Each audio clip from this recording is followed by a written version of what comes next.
여러분은 혹시 아주 소중하게 간직하고 있던 것을 잃어버렸다가 다시 찾은 경험이 있으십니까? 저는 얼마 전에 아주 성비백산한 일이 한 번 있었습니다. 교회에서 문서 작업을 하고 USB에다가 세이브를 하고 많은 일을 했습니다. 그날 저녁에 집에 가서 다시 컴퓨터 작업을 하려고 컴퓨터를 켰는데 USB가 없는 거예요, 제 가방에. 제가 분명히 교회에서 작업을 하고 제 가방에 넣었는데 그만은 USB가 없었던 겁니다. 저는 실수를 잘 스스로도 용납하지 않는 사람입니다. 제 가방 속에는 항상 세 가지를 확인합니다. 제 지갑, 보청기 박스, 그리고 USB. 항상 하나, 둘, 셋, 하나, 둘, 셋 하고 확인하고 지퍼를 닫곤 했습니다.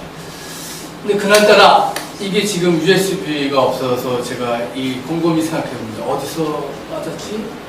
교회에서 가져오지 않았을까? 하다가 교회에 있겠지 하면서 집에 있으려니까 도저히 그날 밤에 잠이 오지 않을 것 같아요. 분명히 제가 가방에 넣었기 때문에 없어질 일이 없어지지 없는데 한만 가방뿐만 아니라 저희 그 나루를 다 뒤져도 없었습니다. 그래서 그날 밤에 다시 비가 주룩주룩 오는데 교회에 왔습니다. 전철 타고 교회에 있겠지. 근데 교회에 있는데 없는 거예요. 뽑아져 있어야 될 때도 없고 책상 밑에 다 뒤져봐도 없고 책꽂이에 뒤져봐도 없고 탁자도 없고 2층을 다 봐도 없는 거예요. 여기저기 봐도. 그때부터 제가 정말 그 식은땀이 흐르고, 왜냐면 제가 게을러가지고 또 한편으로 게을러요.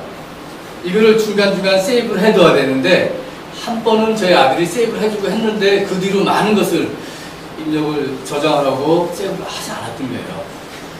설교면 설교, 주보면 주보, 그거 어차피 홈페이지 있으니까 어차피. 제일 문제는 제 강의록입니다. 당장 이야기해야 될 강의록이 잔뜩 있는데 이게 잊어버렸던 거예요. 당장 내일 모레 해야 되는데 이게 지금 정말 제 그 순간으로는 교회에 뭐 마냥 있을 수는 없잖아요. 다시 집으로 오는데 비가 주룩주룩 내리고 있는데 비가 오는지 제 식은땀이 흐르는지 구분이 안 갔어요. 지하철을 탔는데 지하철에 빵빵하게 에어컨이 틀어져 있지만 저는 식은땀을 흘렸어요. 정말 식은땀 쭉쭉 흐르더라고요. USB를 잃어버려서 앞으로 어떻게 할 것인가.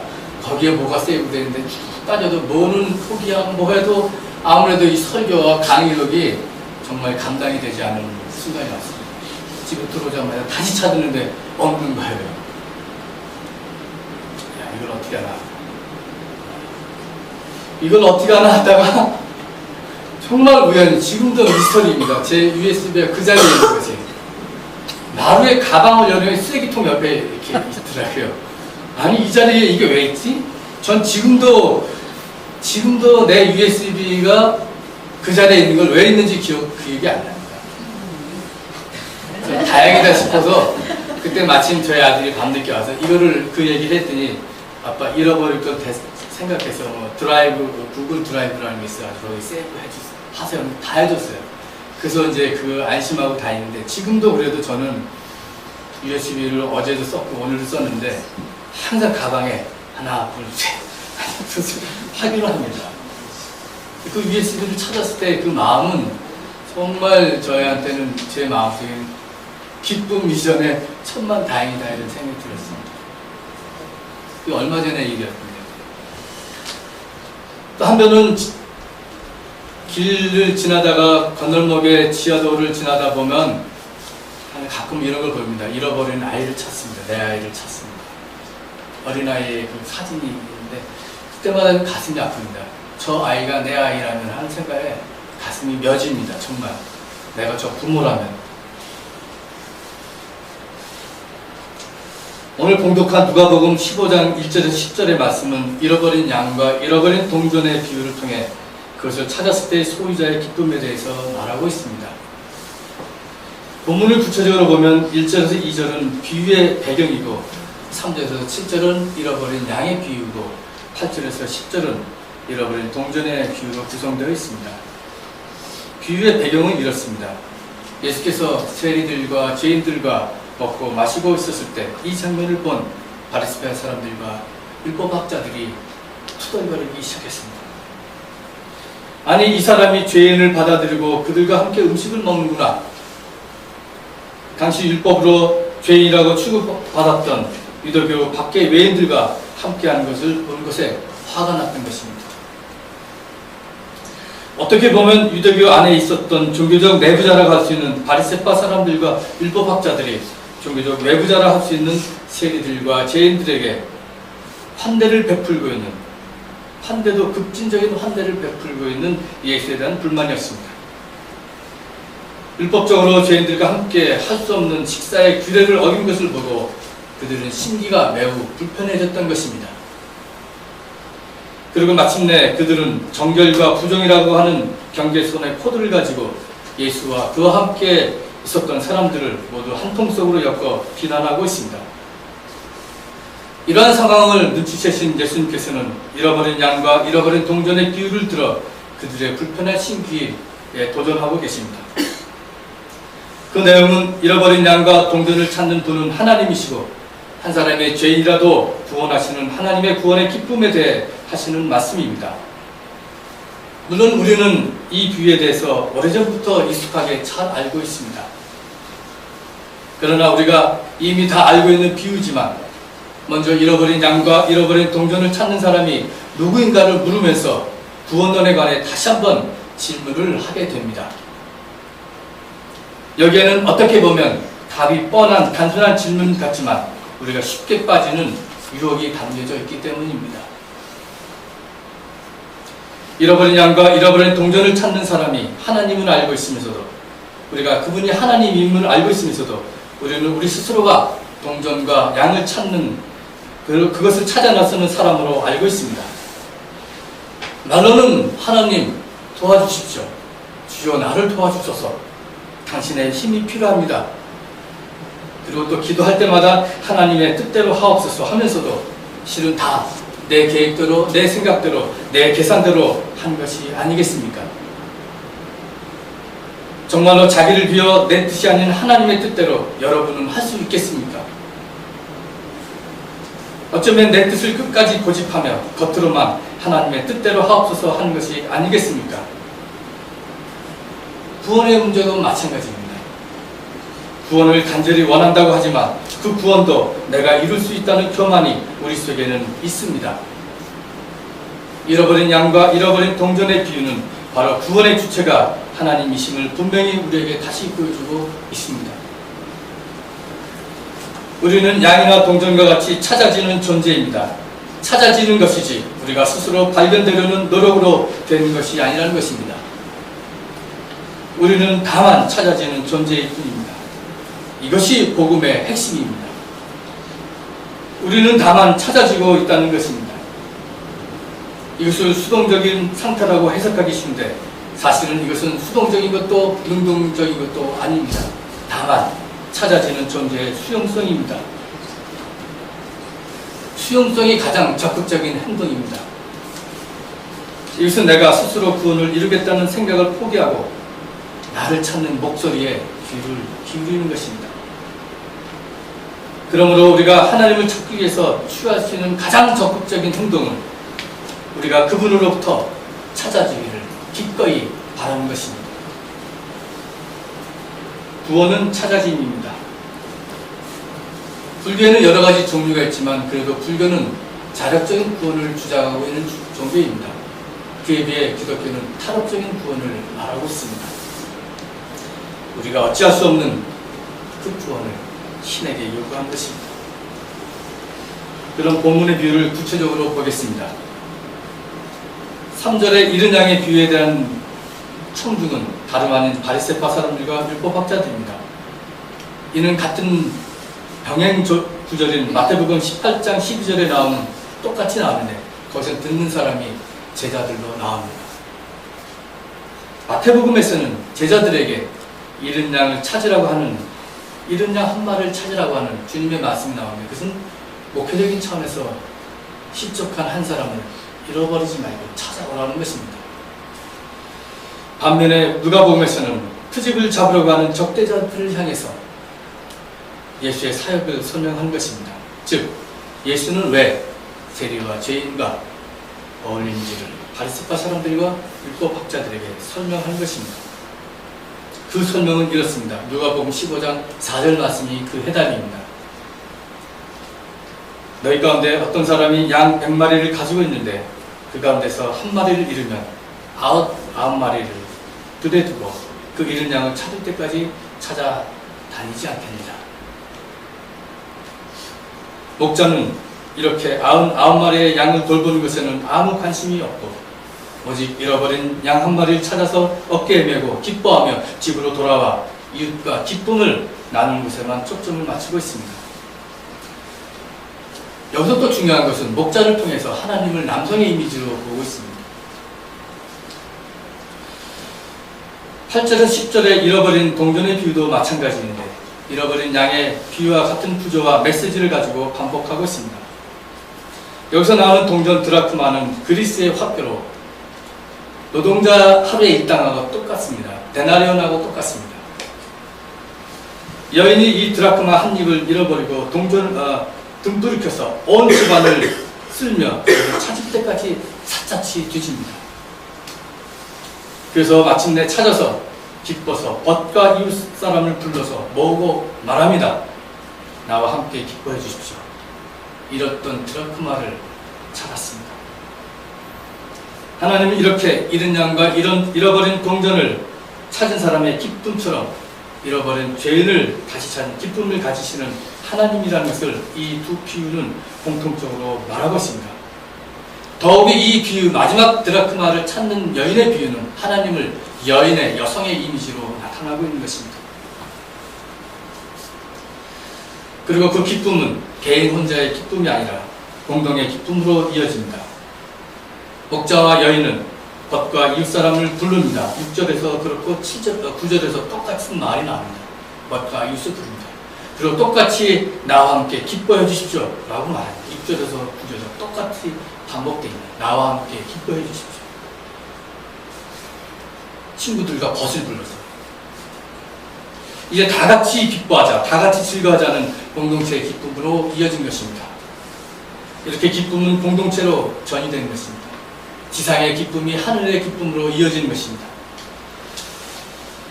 그래서 기쁨은 이 비유의 최종 결론이자 목표입니다. 따라서 구원의 기쁨은 단지 어디에서의 구출이 아니고 영원한 축하, 셀리브레이션입니다. 그러나 불행하게도 종교적 내부자라고 할 수 있는 바리새파 사람들이나 율법학자들은 종교적인 외부자인 잃어버린 사람들, 작은 자들의 구원의 기쁨을 알지 못하여서 스스로 하나님의 구원의 은혜의 잔치에서 배제시키고 있습니다.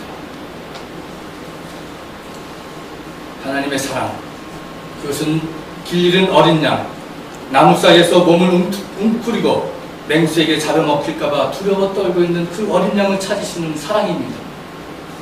어디로 가야 할지 모르는 그 양에게 스스로 움직일 수 없고 그래서 스스로 자신을 구할 수 없다는 무력함과 고독함과 두려움 속에 빠져있는 그 한 마리 어린 양을 찾으시는 주님의 사랑. 그 목자가 집으로 데려올 수밖에 없는 그 약한 양을 우리는 보자는 것입니다. 스스로 움직일 수 없는 것도 동전도 마찬가지입니다. 전적으로 여자가 찾는 주의력에 달려 있습니다. 바리새인이나 율법학자들은 이런 약한 자를 찾으시는 하나님의 강한 사랑을 깨닫지 못한 것이 잘못이었습니다. 그러면 누가 하나님께서 찾으시는 죄인입니까? 하나님 앞에서는 우리 모두가 다 죄인입니다. 로마서 3장 10절에서 12절 말씀입니다. 의인은 없다. 한 사람도 없다. 깨닫는 사람도 없고 하나님을 찾는 사람도 없다. 모두가 곁길로 빠져서 쓸모가 없게 되었다. 선한 일을 하는 사람은 한 사람도 없다. 인류는 아담과 이브가 범죄한 이후 모두가 다 죄의 사슬에 매여 있게 되었습니다. 어느 누구도 스스로 구원을 이룰 만큼 완전한 사람은 아무도 없습니다. 어느 누구도 죄에서 자유스러운 사람은 아무도 없습니다. 어느 누구도 율법의 항목을 완전하게 지킬 사람은 아무도 없고 지속적으로 부분적으로도 지킬 사람은 아무도 없습니다. 행위로서 자신을 본다면 우리는 점점 주님께로부터 멀어지는 자신을 보게 됩니다. 어찌 행위뿐이겠습니까? 우리가 생각하는 생각도 얼마나 부끄러운 생각을 많이 하는지 우리 스스로가 보기를 저을 때가 한두 번이 아닙니다. 하나님 앞에 단독자로선 우리는 스스로가 죄인임을 고백해야 합니다. 그리고 그 죄에서부터 해방받는 것은 그리스도를 믿는 그 믿음 자체가 바로 그것이라는 것입니다. 무슨 법으로 의롭게 되겠습니까? 행위의 법으로 됩니까? 아닙니다. 믿음의 법으로 됩니다. 로마서 3장 27절 말씀입니다. 믿음의 조상 아브라함을 생각해 보십시다. 아브라함이 의롭게 여김을 받았다는 것은 무엇을 통해서입니까? 할례를 받았기 때문입니까? 그의 아들 이삭을 제물로 바쳤기 때문입니까? 아닙니다. 아브라함이 의롭다함을 받게 된 것은 여호와 하나님을 믿을 그 순간부터였습니다. 우리가 유대인처럼 할례를 받지 않더라도 비록 죄된 행위와 바르지 못한 생각으로 우리 스스로가 마냥 괴로워할지라도 우리는 용서받은 죄인으로 하나님 앞에 서는 것입니다. 그래서 예수 그리스도를 믿어 의롭다 하심을 받았다는 것을 고백하는 것입니다. 이것이 우리에게 복음의 기쁜 소식이 아니겠습니까? 이것이 나 자신에게 전해지는 기쁜 소식이 아니겠습니까? 가난한 자에게 기쁜 소식, 눌린 자에게 기쁜 소식이라는 것이 오늘 나에게도 기쁜 소식이 되어야 하지 않겠습니까? 죄에 눌려 허덕이는 내 영혼에게 길 잃은 어린 양 같은 나에게 손을 내밀어서 건져주시고 나를 어깨에 메고 돌아오시는 그분의 숙결을 그분의 어깨 위에서 그분의 등 위에서 내가 느끼고 내가 맡아야 되지 않겠습니까? 죄인은 당신이 아니라 나입니다. 바리새인 죄인은 바로 당신이고 내가 아니라고 생각하는 사람들이 바로 바리새인들입니다. 그래서 그들은 이렇게 기도했습니다. 하나님 감사합니다. 나는 남의 것을 빼앗는 자나 불의한 자나 간음하는 자와 같은 다른 사람들과 같지 않으며 더구나 이 세리와는 같지 않습니다. 두 번째로 누가 죄인입니까? 복음서에서는 세리와 죄인과 창녀를 하나로 묶어서 지칭할 때가 많은데 이들은 가난한 사람들로서 사회에서 주변으로 밀려난 주변부 사람들을 지칭하고 있습니다. 구약에서 떠돌이, 고아, 과부를 말하듯이 말합니다. 가난한 사람들은 율법을 지키고 싶어도 지킬 수가 없었습니다. 왜? 안식일에 일을 해야 하기 때문입니다. 그래서 그들은 율법의 잣대로 보면 죄인이었습니다. 유대교는 이들을 죄인으로 규정하며 의인과 죄인의 경계선 밖으로 내어 쫓았습니다. 정결과 부정, 의와 죄, 전통과 이단이라고 갈라 놓았습니다. 그러나 예수는 그들을 오히려 하나님의 중심으로 세우셨습니다. 하나님 나라의 중심으로 세우셨습니다. 구원의 파라다임이 바뀌었던 것입니다. 중심에서 주변부가 아니라 주변부에서 중심으로 이어지는 구원의 전이가 생겼습니다. 그래서 주님은 너희 가난한 사람은 복이 있다. 하나님의 나라가 너희 것이다 하고 하셨습니다. 죄인 한 사람이 회개할 때 하늘의 천사들이 크게 기뻐한다는 것은 전통 유대교가 생각하지 못한 구원의 파라다임의 전이입니다. 그것은 사건입니다. 그들에게는 죄인은 죄인일 따름이었지 거기에는 그 어떤 회개도 기쁨도 없기 때문입니다. 그러나 하나님의 부르심에 응답하면 변혁을 일으키는 회개를 하는 사람이 됩니다. 누가의 가르침은 바리새파 사람들과 율법학자들에게 왜 예수님이 세리와 죄인들과 더불어 어울리기를 즐거워하신지를 그 이유를 말하고 있는 것입니다.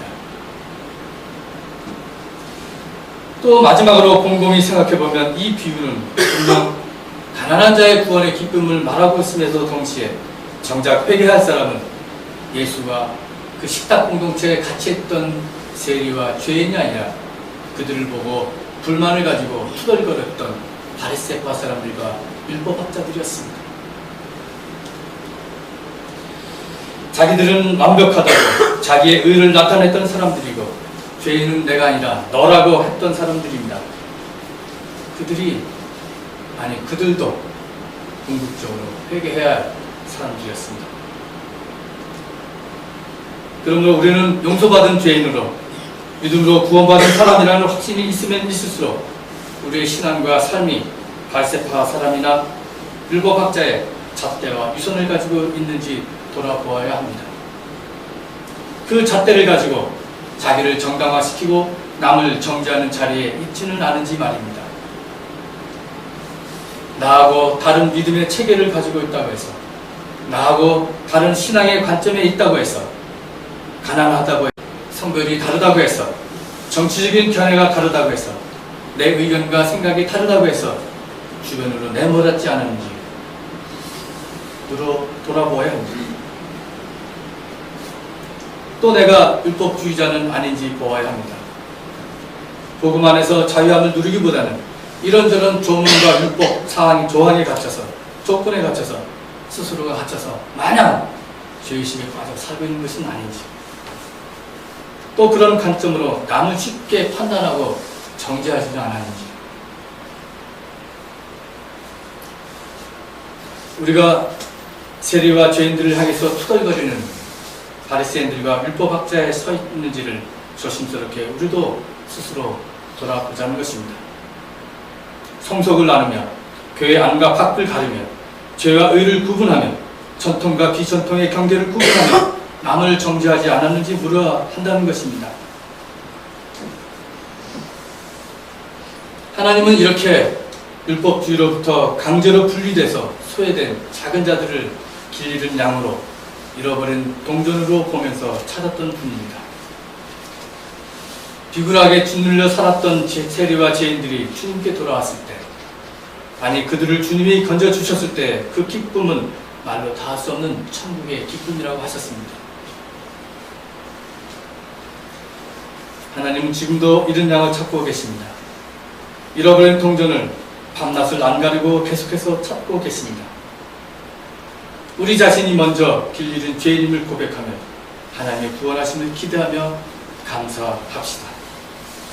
또 이 땅에서 죄인 아닌 죄인으로 손가락질 받으며 살아가는 수많은 하나님의 백성들에게 하나님의 사랑의 손길을 전하는 세미적 교회들이 됩시다.